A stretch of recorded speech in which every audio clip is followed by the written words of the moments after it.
बिस्मिल्लाहिर्रहमानिर्रहीम। अस्सलाम वालेकुम नाज़रीन, आप यूट्यूब चैनल देख रहे हैं। मैं इमरान खान हूँ। पूरा का पूरा अटक बाहर आ गया, आसपास के लोग भी बाहर आ गए। मैंने इस तरह कभी भी लोगों को जलसे में आते हुए नहीं देखा।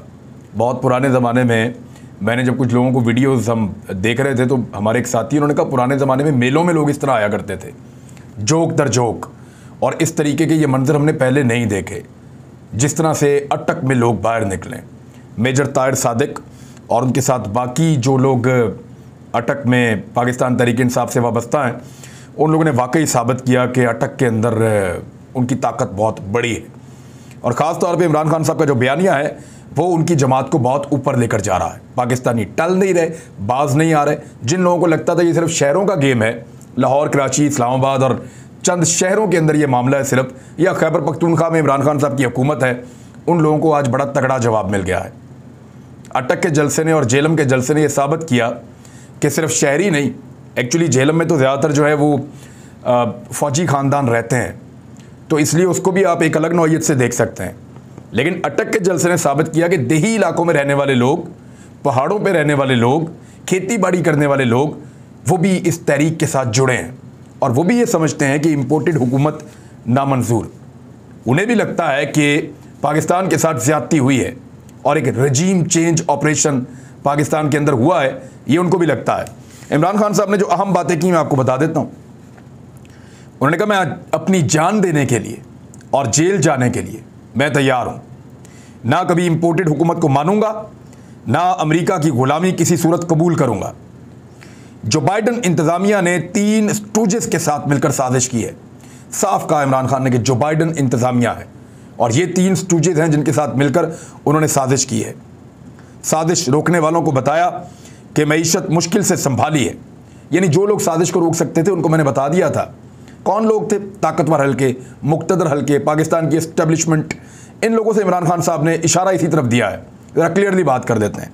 उन्होंने कहा जो साजिश रोक सकते थे उनको बताया कि मईशत को बड़ी मुश्किल से संभाला है, साजिश कामयाब होगी तो मुल्क का बहुत बड़ा नुकसान हो जाएगा, लेकिन नहीं रोक पाए। क़यामत की निशानी है कि इस वक्त आसिफ अली जरदारी नैब की इस्लाहात की बात कर रहा है और नैब में इस्लाहात करेगा। 2 भाई हैं, एक फ़ौज को गाली देता है और दूसरा बूट पॉलिश करता है। शहबाज शरीफ के बारे में कह रहे हैं फैसला कुन वक्त है, तैयारी करें, हकीकी आज़ादी का वक्त करीब आ रहा है, फैसला कर लें, आज़ाद रहना है या अमरीकी गुलामों की गुलामी करनी है। और मैं तो कभी भी गुलामी कबूल नहीं करूँगा, जब तक जिंदा हूँ तब तक नहीं करूँगा। ये इमरान खान साहब ने कहा। जलसा शानदार था, रिकॉर्ड याफ्ता जलसा था और जलसागाह की तरफ जाने वाले सारे रस्तों के ऊपर लोग मौजूद थे।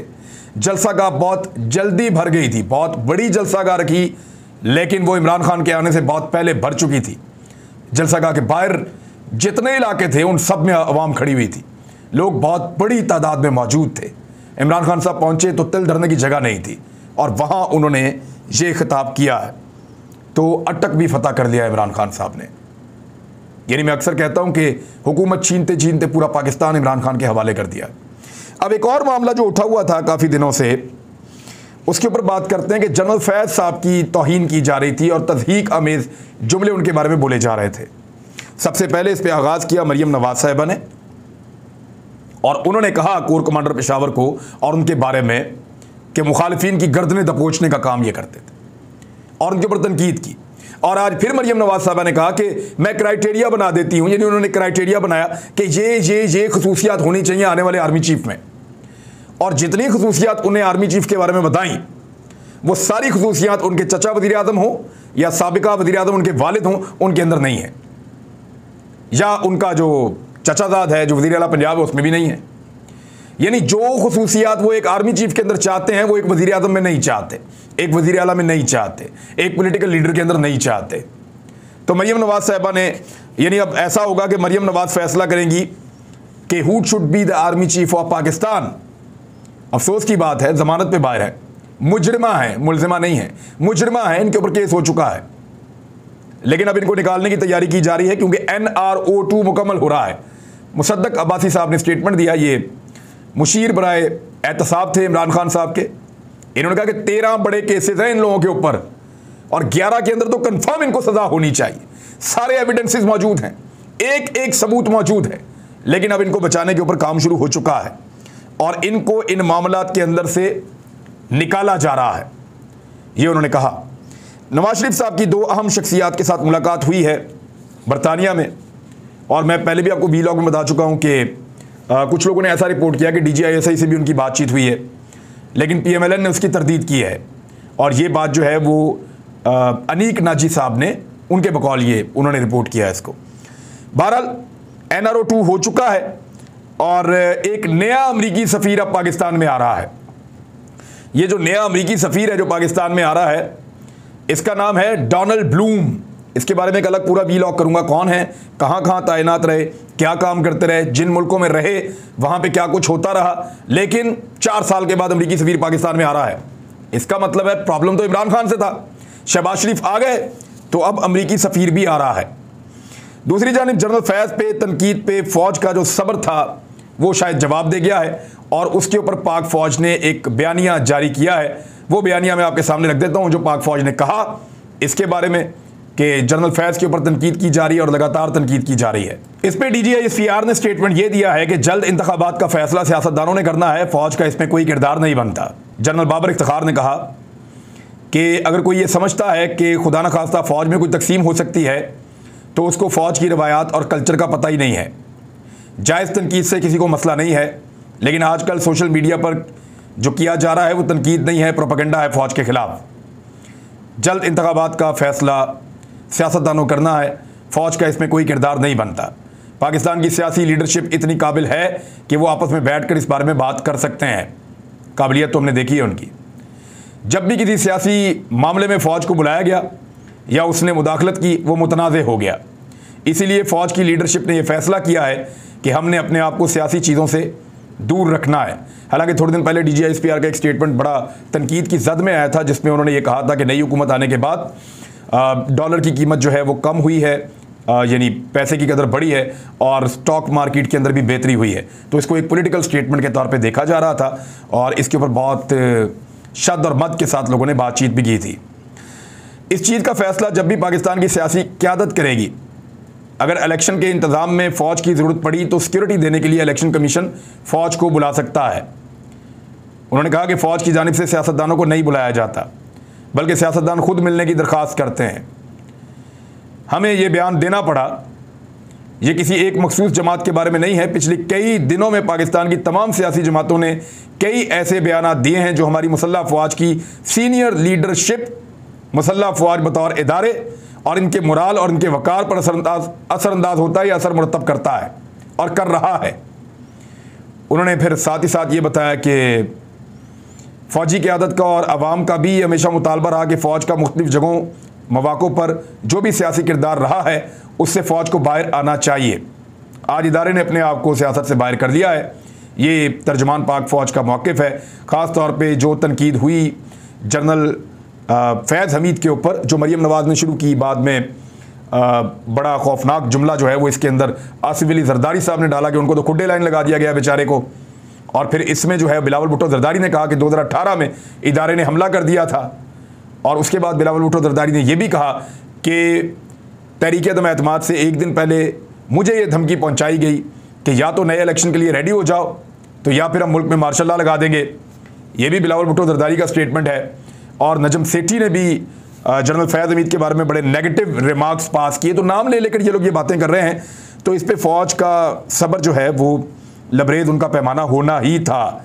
बहरहाल अब उन्होंने ये कहा है कि ये गलत है, ये नहीं होना चाहिए, और ऐसा लगता है कि फ़ौज इससे नाला है और फ़ौज के अंदर यानी इसके ऊपर तशवीश है कि जिस तरह उनका नाम इस्तेमाल किया जा रहा है। लेकिन कुछ चीज़ें हैं जो सामने रखना बहुत ज़रूरी है, और ये दिल की बात है, मैं साफ साफ आपसे कहता हूँ। देखें, इस मुल्क में सबकी इज्जत है, सबको अपने अपने इदारे की, अपने अपने जमात की, अपने अपने फ़िरके की, अपने गिरोह की, अपने जत्थे की इज्जत का एहसास है। क्या किसी को पाकिस्तान की इज्जत का एहसास है? सब यही कहते हैं कि हमें ये ना कहो, हमें वो ना कहो, हमारे बारे में फला बात ना करो, हमें इल्ज़ाम ना दो, हमें बीच में मत घसीटो, वगैरह वगैरह सब कहते हैं। सबको अपनी अपनी इज्जत प्यारी है, सबको अपनी अपनी शान, अपनी अपनी आन अजीज़ है। क्या इस बीच में किसी ने पाकिस्तान की इज्जत के बारे में सोचा है? क्या कभी किसी ने पाकिस्तान की शान, पाकिस्तान की आन के बारे में सोचा है? पूछिए आप लोग, पूछिए आप सब अपने आप से, अपने आप से पूछिए 2 माह पहले तक यह पाकिस्तान कैसा था? मुसलमानों की सबसे बड़ी कॉन्फ्रेंस दूसरी मर्तबा पाकिस्तान में हो रही थी, 3 माह में दूसरी मर्तबा। हमें मुस्लिम उम्मा में और दुनिया में रफ्ता रफ्ता एक मुकाम मिल रहा था।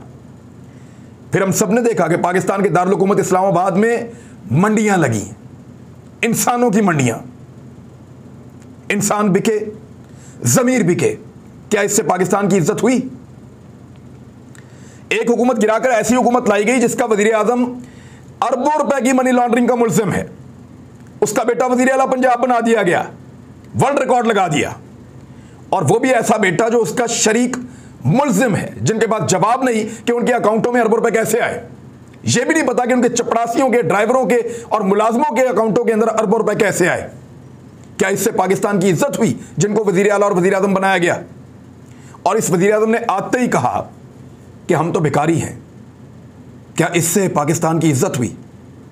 फिर एक काबीना बनी, तारीख में पहली मर्तबा ऐसी काबीना बनी जिसके हर 3 में से 2 लोग जो हैं वो मुल्जिम हैं और जमानत पर हैं, करप्शन के केसेस में, संगीन नौयत के मुकदमात के अंदर मुल्जिम हैं।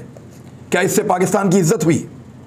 जिस वजीर आजम को जबरदस्ती आधी रात को अदालतें लगाकर, कैदियों वाली गाड़ियां बुलवाकर और जाली खबरें चलवाकर निकाला गया, वो बार बार कहता रहा कि ये एक बैरून मुल्क की साजिश है। क्या इससे पाकिस्तान की इज्जत हुई? नए बनने वाले वजीर आजम ने बाबा कौम कायदे आज़म मोहम्मद अली जिन्ना की तस्वीर के साथ अपने मुजरिम, मफरूर और इश्तिहारी भाई की तस्वीर लगा दी। क्या इससे पाकिस्तान की इज्जत हुई? इस ज़मीर फरोशी के बाद पूरा पाकिस्तान निकलकर बाहर आ गया। लोग, औरतें, बच्चे, बुजुर्ग, बूढ़े सब चिल्लाते रहे, रोते रहे। क्या इससे पाकिस्तान की इज्जत हुई? महंगाई के नारे लगाकर जिन मनपसंद लोगों को इक़्तिदार में लाया गया, उनके आने के बाद हमारा वही प्यारा पाकिस्तान और उसके लोग, उसका आम आदमी आज महंगाई और बदतरीन गवर्नेंस की दलदल में पहले से ज्यादा धंसता चला जा रहा है। क्या इससे पाकिस्तान की इज्जत हुई? वो कौम जिसने कश्मीरियों का साथ देने की कसम खाई थी, जिसका वजीर आजम कश्मीरियों की वकालत की कसम खा रहा था, आज उसे भारत ताने दे रहा है कि तुम्हारी अकड़ टूट गई है, तुम तिजारत के लिए बिक गए हो। क्या इससे पाकिस्तान की इज्जत हुई? एक ऐसी हुकूमत इस मुल्क में बना दी कि जिसकी काबीना मुशावरत के लिए एक ऐसे मुल्क में जाती है जिससे 75 साल पहले हमने आज़ादी हासिल की थी, गुलाम बनाकर रख दिया है। क्या इससे पाकिस्तान की इज्जत हुई?